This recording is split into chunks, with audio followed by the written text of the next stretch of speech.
Hello everyone, আমি চলে এসেছি আরেকটা নতুন মিনি ভ্লগ নিয়ে। তো এটা হচ্ছে তারাপীঠ মিনি ভ্লগের লাস্ট পার্ট। তো এটা হচ্ছে পরের দিন সকালবেলা। তো সকালবেলা আমরা রেডি হয়ে গেছি, আর প্রথমেই করে নিয়েছিলাম আমরা ব্রেকফাস্ট। তো ব্রেকফাস্টে ছিল লুচি আর আলুর তরকারি। তো তারপর হচ্ছে আমরা বেরিয়ে পড়েছিলাম তারাপীঠের সাইট সিন করতে। তো সেখান থেকে তোমরা টোটো পেয়ে যাবে, আর টোটোতে করে আমরা চলে গেছিলাম প্রথমে ইস্কন মন্দির। তো ইস্কন মন্দির দেখতে পাচ্ছ আমরা পৌঁছে গেছি, আর কত সুন্দর লাগছে মন্দিরটা দেখতে। তো তারপর আমরা ভেতরে প্রবেশ করি, আর ভেতরে ক্যামেরা অ্যালাউ ছিল না, তাই জন্য তোমাদের সাথে ভেতরের কিছুই শেয়ার করতে পারিনি।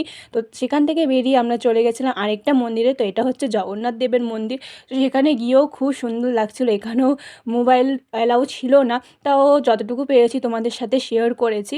তো তারপর হচ্ছে রুমে এসে খেয়ে নিই। তারপর খেয়ে দিয়ে আমরা বেরিয়ে পড়ি স্টেশনের উদ্দেশ্যে। তো স্টেশনে আমরা পৌঁছেই গেছি। তো তারপর হচ্ছে ট্রেন লেট ছিল, তাই জন্য স্টেশনে বসে বসে পেয়ারা মাখা খেয়ে নিই। তারপর চলে আসে ট্রেন। তো ট্রেনেও বসেও খেয়ে নিই ঝালমুড়ি। তো তারপর হচ্ছে রেখে দেখো সিটে বসেছে বলে কত খুশি।